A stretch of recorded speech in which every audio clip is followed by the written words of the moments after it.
Okay. Yeah, that's looking better. Yeah, just someone tell me if you're getting the audio. I cleaned this place yesterday and I accidentally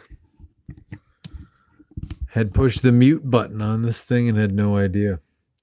So I think we have audio now. I think I'm not speaking into this thing like a retard. All right. So, yeah. So let's get into the topic. What I want to talk about, as you've seen from the title, I want to talk about, the wild hunt and this winter storm we just had here in the east coast of the United States, and get into Imbolc a little bit. So, well, first of all, what's Imbolc? If you're not familiar, Shona Imbolc, happy Imbolc. It's Celtic holiday. And everywhere in the Indo-European world has an equivalent. So Imbolc is the first day of spring, around February 1st. It's the midpoint between midwinter. So midwinter is the winter solstice on December the 21st. Midway point between that and then the spring equinox around March 21st. So December 21st is not the beginning of winter, it's midwinter. So halfway between that and the spring equinox, you're around February 1st. So it's the first day of spring. A lot of places, it still feels and looks like winter, but it's only the beginning. You have to build into the spring. You don't get it all at once. So, yeah, Imbolc, the Christian, when it was rehabilitated for Christianity, it was called Candlemas, but it's the same holiday. So it's the beginning of spring. That's why here in America, in Pennsylvania, they have Groundhog Day. I think it's the next day. I think it's like February the 2nd. And I'm making this on the 3rd. So, we've just started spring. So we're halfway to the spring equinox where day and light are equal. So the light is building right now. And in some places it's planting season. So the spring has started and the days are lengthening. And so I live in North Carolina. I live in southeastern North Carolina, right near South Carolina. We're pretty far south. And the Gulf Stream from the Gulf of Mexico. Oh, you can hear me. Great. So the Gulf Stream, comes right off the coast here. So we get a lot of warm water. So the summer's very hot and humid and the winter's very mild. But on the 1st of February, so 2 days ago, we woke up to 6 inches of light powdery snow, which is kind of rare here. A lot of, most years you don't get any snow. So for me, it's nice, because I'm from Massachusetts, up in the northeast of the United States in New England. So it's nice to have some snow.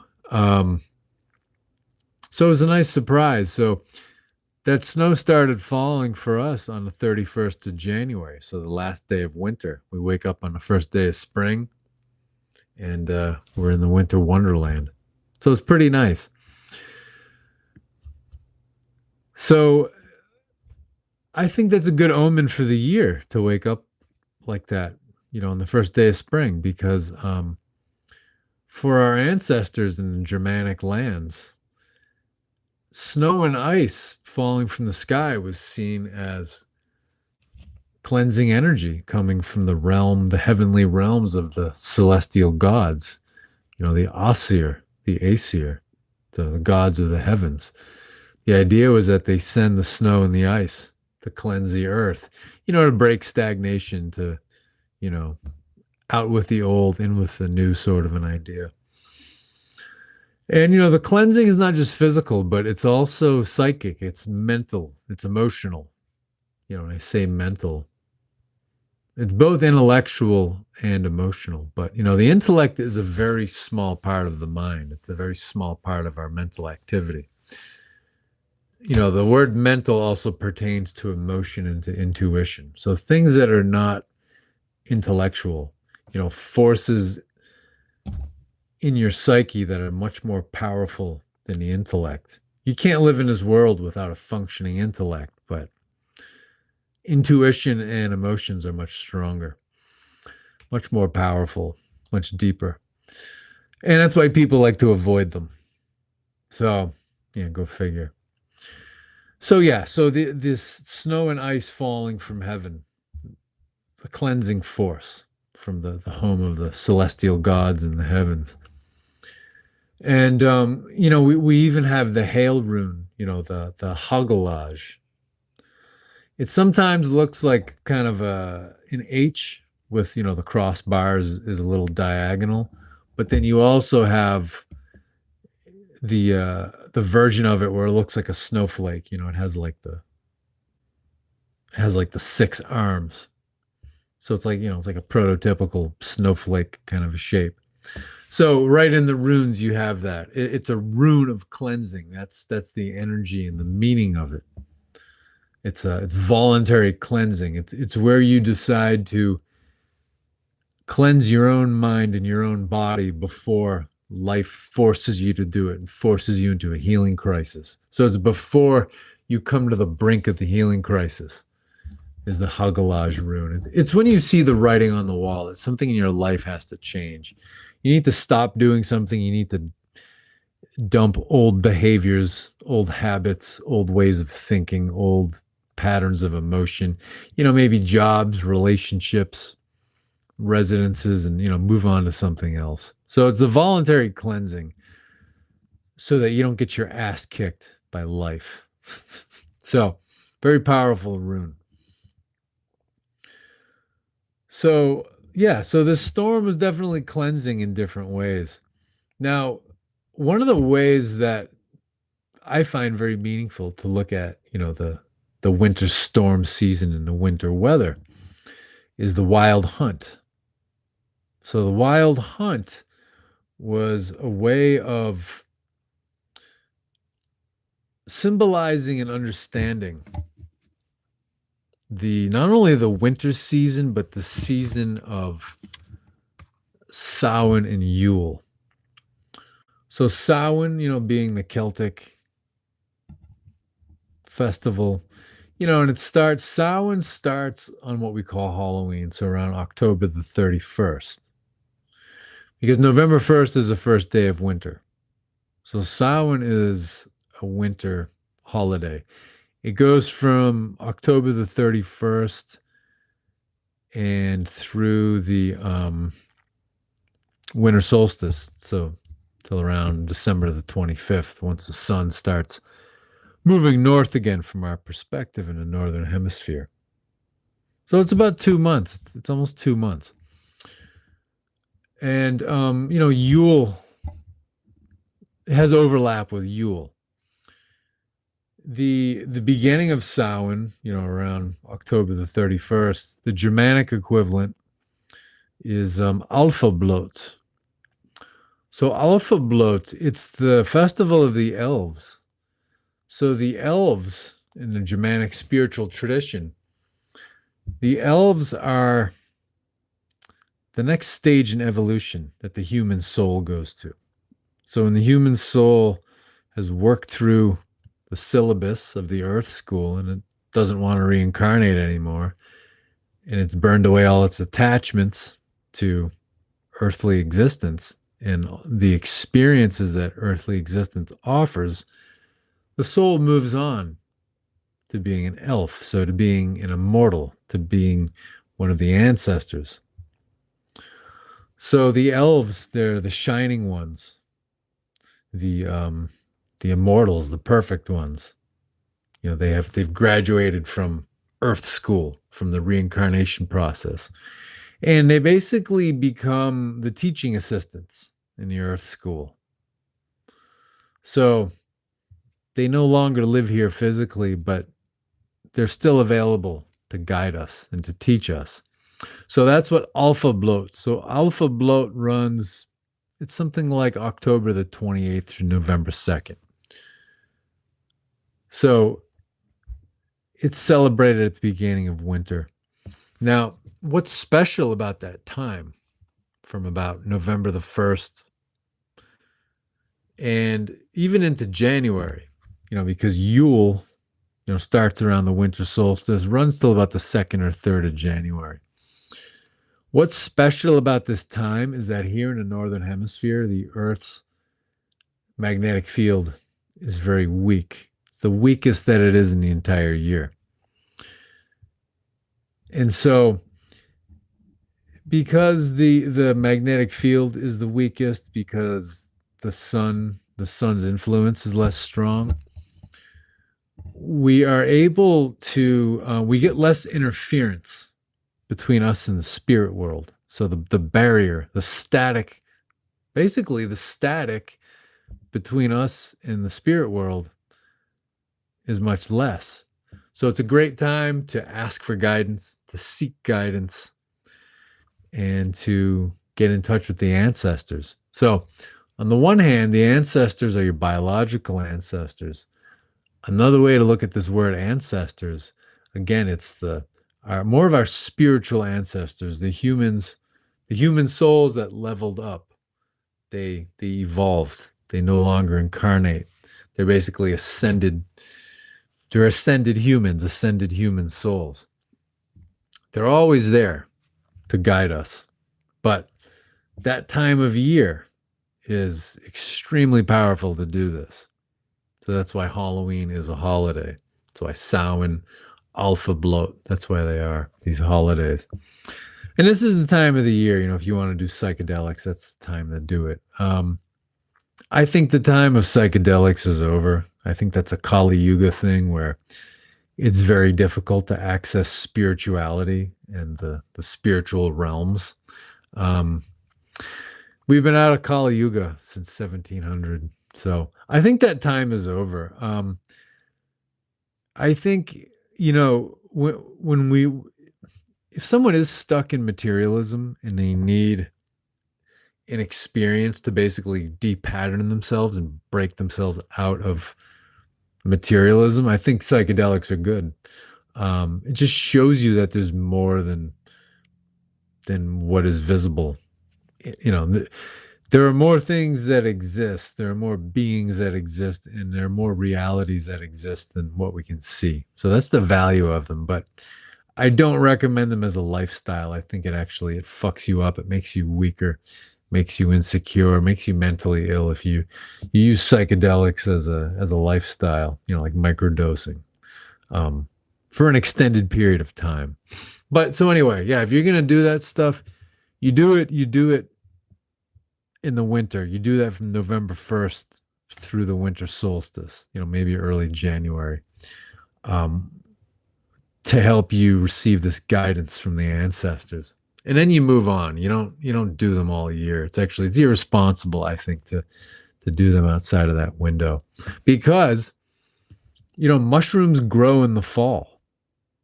In the Northern Hemisphere, mushrooms grow in the fall. So in the fall, the mushrooms grow so that you can use them ceremonially and responsibly in the wintertime. So, yeah. So anyway, that's the deal. That's the idea with those holidays. Now, you get into the wild hunt. This was a way of conceptualizing and understanding the change not only in the weather, the physical weather of the earth, but in the psychic weather too. So like I said, in this time frame from Halloween basically through what we call Christmas, the Earth's magnetic field is weak, the influence of the sun is weak, and this is where it's easier to access the spiritual realms. So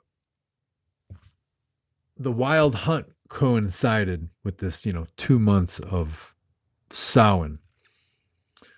So the wild hunt, so when the winter weather would come, when the skies would get gray, when the heavy rains would start falling, when the winds would pick up, when the snows would fall, people used to say, Odin is riding with the wild hunt through the skies. So, Odin, the Norse god, he he was one of the deities who received the those who fell in battle, and that's a whole thing I need to make a video about. Because there's this expression, those who die in battle go to Valhalla, and those who die in sickness and childbirth go to hell. It's not literal. It doesn't mean, you know, only those who die in warfare go to a favorable afterlife. When they say die in battle, the battle is your life. Everybody's life is a battle from the standpoint of guilt, shame, and pressure. So we all have spectators in our lives, people who, to feel better about themselves, they want us to make certain decisions about our lives and go through with those decisions. That's the easy road. When you just do what your parents want you to do, when you just do what the government, what your religious leaders want you to do, it's fucking easy. It takes no courage to just conform to figures of authority and to go with the crowd. Doesn't make you courageous, doesn't make you intellectual, doesn't make you ballsy. It's the easy road. Now, the hard road is fucking hard. But that's what brings us, taking the hard road gives you peace at the end of your incarnation, at the end of your earthly existence. And it does bring you to a favorable afterlife, whatever you want that to be, because while you were on earth, you went for it and you didn't hold back. You understood what you wanted, what you loved, and you went after it. Even when people didn't approve of you, when, moms, dads, aunties, uncles, whoever the fuck didn't approve of it and thought you were crazy or throwing your life away. You fought for what you believed in. You died in battle. So you lived the life of fighting the good fight, as the saying goes. So yeah, people who die in sickness and childbirth, going to hell, going to the underworld. So hell, the word hell was stolen by Christianity. It was turned into a place of, torture and torment and punishment. It's not that. The underworld is just a place where the soul goes between incarnations. So basically, it's where the soul sits on the bench before it goes back into the game to start playing again. So, but, Valhalla was more of a paradise compared to hell. So those who die in battle, the battle of life, who have courage, it's not about being a macho man. It's not about warfare. It's about standing for what you believe in and not caving into shame and guilt and pressure. So when they say those who die in childbirth and sickness go to hell, well, childbirth, it's symbolic for you never fully birthed yourself. You never really knew what you wanted, so you never went for it. So you kind of went with the flow. And then, so this is a form of sickness too, where it's like you never integrated with yourself. You never got right with yourself and honored yourself and lived the life you wanted. So, yeah. So Odin, receives half of these people who die in battle. Freya gets the first half. She gets her choice. Odin gets what's left over. So the wild hunt, going off on tangents. So the wild hunt, the way I see it during this period, from Samhain, from the beginning of winter around November 1st into early January, the wild hunt that's riding through the sky, it's the elves. It's the human souls that graduated from this earthly reincarnation experience. So it's the ancestors, the immortals, the perfected immortals. They're the ones who are riding through the sky with Odin. And Odin is the god of the North because if you had to choose only one planet that he's associated with, it's Mercury. Mercury's home, Mercury's directional home is north. So Odin, when the winter weather comes, Odin is riding through the sky with these perfected immortals, these elves, these shining ones, these ancestors. And they want to guide us. They want to help us to be better, to level up, to evolve, to regain our humanity, to to regain the lost parts of our soul. They want to help us do this. So, like the thumbnail I used, that is a depiction. It's called The Wild Hunt. Um, and a lot of the figures in that painting are seen as savage. Now, the riders in The Wild Hunt, these elves, these shining ones, these ancestors, and the god Odin or Wotan, they can be comforting and reassuring, or they can be totally frightening. And it depends where your consciousness is. It depends who have you been? Who have you been living as? What kind of life have you been living? It's kind of like the idea, so Santa Claus is very inspired by Wotan, by Odin. And the whole idea with Santa Claus or, Père Noël or Father Christmas, there's this idea that, children who have been good all year get nice gifts. And children who have not been good and get some kind of punishment. Either, they get coal as a gift, or, they get, frightened by Krampus, or, Père Fouettard, something like that. So it's basically like that with us. So, the Odin's company, the Wild Hunt, if you've been doing the inner work, if you've been honest with yourself, that's the most difficult thing when it comes to, fighting, dying in battle and going to Valhalla. The first thing you have to do to be successful at that is you have to be fucking honest with yourself. This is very difficult. In the Western world, especially, well, yeah. Well, the entire world. The middle class's specialty is lying to themselves. So, and the media propaganda has the working class believing they want to become part of the middle class. So yeah, the ticket of the price of admission to be a middle class success story is you're gonna have to fucking lie to yourself. You're gonna have to be in denial about what you see and experience every day. Often in your workplaces, in the news media, in your government, in your society. It's just, I'm not superior to anyone, but I can accurately say that most people, well, not most people are in denial about something. And then the people pulling the strings in the world, running, big business, they're fucking liars. They're like out and out liars. They lie to other people. But the rest of us who are employed by these people and who look up to them, like they look at a Bill Gates or, like the JD Rockefeller in the old days, and they go, oh, they're great men. They give scholarships to poor kids to go to college.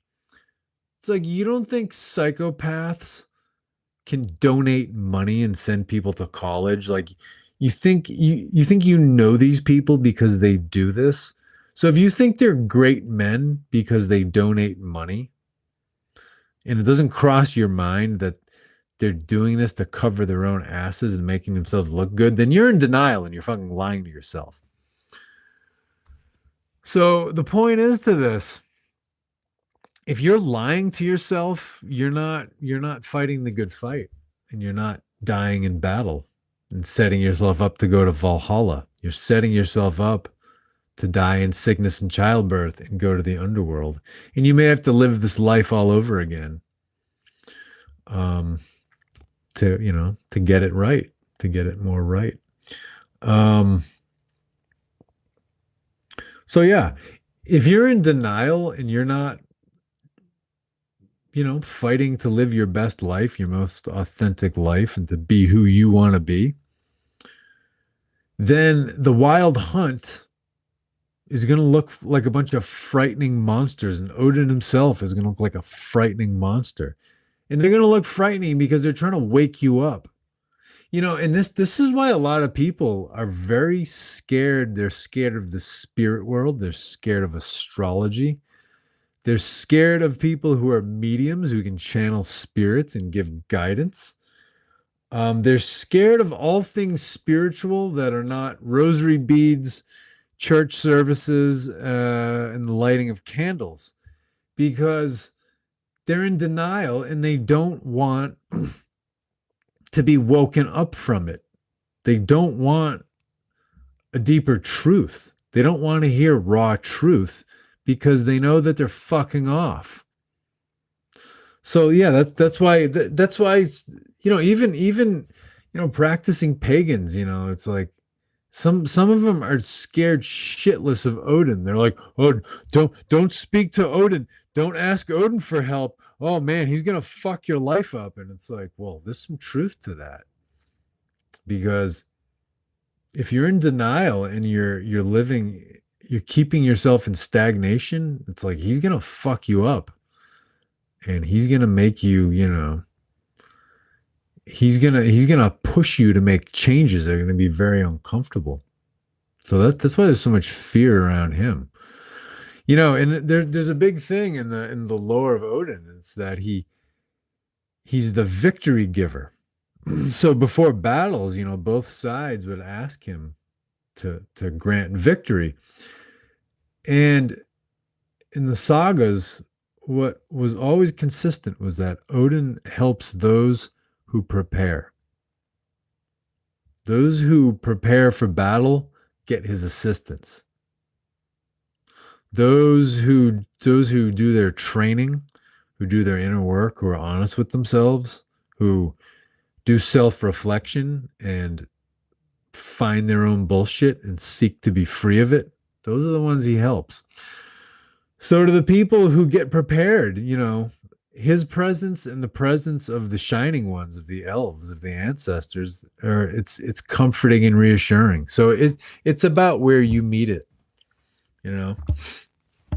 Any of the gods are like this. Any spirits are like this. It's all about what you bring to them. It's like the cave on Dagobah in The Empire Strikes Back, when Luke sees the cave opening, and Yoda tells him to go in there. He says, "Well, what am I going to find in there?"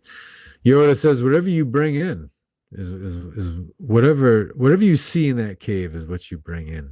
And Luke Skywalker sees Darth Vader in there, and he has, like a duel with him, and he takes his head off, but the head inside, the face inside Darth Vader's helmet is Luke Skywalker's own face. So very, very symbolic of that concept. So anyway, so back to the winter storm. So, first day of spring, February the 1st, I wake up, in this very, kind of a subtropical place, to this, this nice snow. And it's been freezing cold on the Atlantic coast of the United States recently. Winter storms came out of the Rocky Mountains, down from the Arctic regions through Canada. So a lot of snow in the eastern United States, a lot of very cold weather. So yeah, this is the riding of the wild hunt. So I thought the timing was very interesting. It's almost like Odin held back the company, the company of riders in the sky. It's like he held them back right to the end of winter. And what we saw right at the end of winter, in that last week of January before the storm fell, was that this whole like this like obstruction of ICE. So if you're not American, ICE is it's a federal agency. It's an arm of the federal government. It's part of the Department of Homeland Security. So ICE stands for Immigration and Customs Enforcement. So what ICE has been doing, it is ugly. It's a messy fucking job. They're out arresting illegal immigrants to deport them. Um, Not all illegal immigrants are equal. Some are very responsible and they're just trying to work and get ahead, raise families. They are breaking the law, but they're being responsible people. Now, some of them are like the dregs of humanity, or like straight up degenerates. What happened was USAID was basically running a busing policy for the third world. So again, if you're not from the United States, the cities, northern cities in America, so big cities, we're talking like Boston, New York, Philadelphia, Baltimore, Washington D.C., Chicago, Indianapolis, Denver. Big cities where the winter is very cold. What they do is they buy thousands of bus tickets. The Greyhound bus lines. They buy thousands of bus tickets, or whatever company. They buy thousands of bus tickets every winter and they give them to homeless people. And that's how they deal with the homeless population. So they buy tickets for places like, Miami, Florida, just different places in Florida, Texas, California. So they send the homeless people to warmer places and that's how they deal with it. After grandstanding about progress and compassion and all this shit, they make these people someone else's problem. So that's what USAID was doing. They were giving money to third world governments all over the world, and then these governments were buying plane tickets and sending their most, irresponsible, unskilled people, no English skills, no job skills, people who just like fucking throw trash everywhere in the third world, who really can't contribute here. They were also emptying out their prisons and, their mental hospitals because they were like, shit, we just got free money from the United States. Let's unload some of our financial liabilities, in the form of these people that they have to support. So there were criminally insane people getting shipped into the United States. So there are thousands and thousands of illegal immigrants with criminal histories, like assault, rape, murder, burglary, armed robbery, home invasion.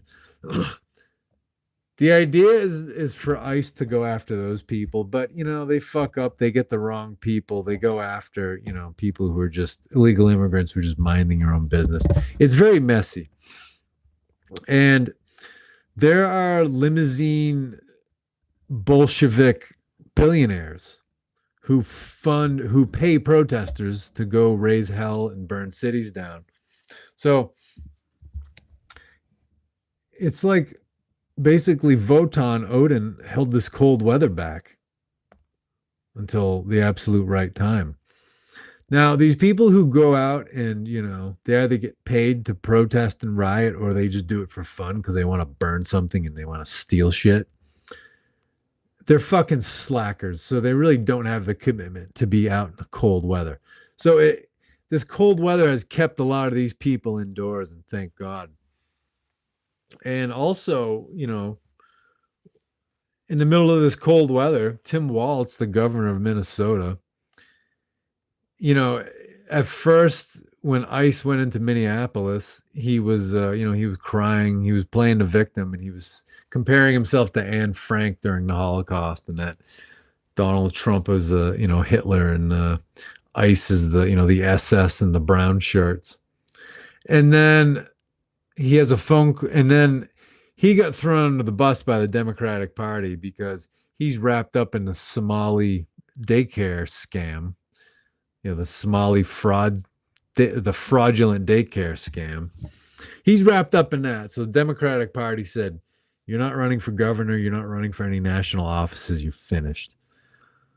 So he said, "Well, basically, fuck you if you won't let me run for any more offices." So then he unleashed the Minnesota State Police on these rioters in Minneapolis, cleaned them off the streets. So yeah, complete about face from him. You know, and he had a phone call with Donald Trump before he did this, so he probably got threatened. He was gonna do a perp walk. There's probably all kinds of fucking dirt on him because he was probably getting kickbacks from the Somali daycare fraud scam. So yeah, it's very interesting. So you know this thing with Odin and the Wild Hunt. It's physically it's the winter storms, it's the winter weather and the winter winds. But even more powerfully, it's a cleansing psychic force. It's a force that can cleanse the minds, the emotions of humanity, the intellects of humanity. So that's really what it's done. You're seeing woke fall apart. You're seeing the ICE obstruction fall apart. I'm not making excuses for ICE, but there are a lot of people that they need to arrest and get out of this country. Messy shit happens. Like this guy Preddy. He won the fucking Darwin Award. He was that nurse in Minneapolis. He brought a gun to a protest where he was obstructing federal agents. And there was a debacle where he got disarmed. He had a Sig Sauer pistol. He got disarmed. This model of pistol is kind of notorious for misfiring. So the federal agent took it. The federal agent ran away with it. The gun went off, and something called, which is very real, that people sitting on their couches and watching television bitching really don't understand, which is contagious gunfire. So when you're very stressed out in a dangerous situation where somebody could shoot you, when you hear a gunshot go off, you have a very strong reflex to start shooting. I don't care who the fuck you are. I don't care what university degrees you have, how smart you think you are, how righteous you think you are, how fucking morally superior you think you are. Contagious gunfire is just a thing that happens. So yeah, Preddy got himself fucking killed. You know, you don't bring a gun to obstruct federal agents. So yeah, that's a Darwin Award. Yeah. So yeah, this whole thing's falling apart. Woke in general is falling apart. So I think this is a real turning point for just things going back to common sense and back to natural law. And USAID is no more, so they can't just send free money to the third world so the third world can send us the dregs of their society. So this reminds me a lot of the Lord of the Rings. This whole thing with the Wild Hunt, and the timing of this storm and the timing of, woke falling apart and the ICE obstruction, the obstruction to these, immigrations and customs enforcement falling apart. So on the one hand, in the Lord of the Rings, you have Theoden. Theoden was a Votanic and Odinic figure. Especially, in the Return of the King, the final novel or the final film, where he goes to fight the battle of the fields of Pelennor. So that is the battle on the plains outside of Minas Tirith, outside the White City in Gondor. So if you haven't seen those movies or read the book, basically the king from a neighboring country called Rohan, he takes his army to the kingdom in the south, and to go help them because they're being invaded by forces of chaos and entropy who are out to destroy humanity. So the last part of the journey is very stealthful. He's actually guided through a forest by the tribe that lives in the forest, and when they emerge from the forest, they stomp the shit out of the orcs and out of the the humans basically who are like, like Arabs and Persians who are allied with the Dark Lord, um, basically invading, Europe, basically invading the West. So Theoden, the king of Rohan, he all but wins the battle, and he's killed. So it's like Odin at Ragnarok, where he and the Fenris wolf, Fenrir, destroy each other. So Theoden doesn't fight a wolf, but he gets thrown from his horse and crushed by a Nazgul, by basically a dragon. And then his niece Eowyn kills the dragon as it's trying to eat him, and then she kills the Ringwraith, the Witch King of Angmar, who's riding this dragon. So you have this mutual destruction between this dragon and between Theoden. So it's like Fenrir and Odin. So he willingly gives his life in this battle, not to be a martyr, but because he wants to be a good king and he wants to do this. And then also in the Return of the King, and the third part of the Lord of the Rings, you have Aragorn leading the army of the dead. So Aragorn leading the army of the dead is basically Odin leading the wild hunt. And the interesting thing with the army of the dead is that Aragorn uses them to capture the Corsairs, the fleet of the Corsairs of Umbar. So a pirate fleet. So the army of the dead helps him do this, but the army of the dead doesn't kill the pirates on their ships. The army of the dead terrifies these pirates, so much so that they jump off of their ships into the Bay of Balthalis. So then Aragorn and his small number of followers, the Grey Company, the Dunedain Rangers, Aragorn and his small company, and then, the slaves on board the ships take control of those ships, and they sail them to Minas Tirith to join the Riders of Rohan to save the city of Minas Tirith.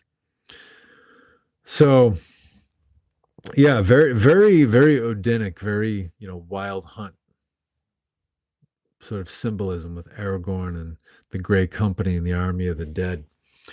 So, we're living it right now. I thought it was really cool. So yeah, that was that was a long meandering talk. But I hope you got something out of it. And please like, subscribe, and do all that fun stuff. And I am gonna do my damnedest to crank some more content soon. So thank you for those of you who tuned in. Have a nice one.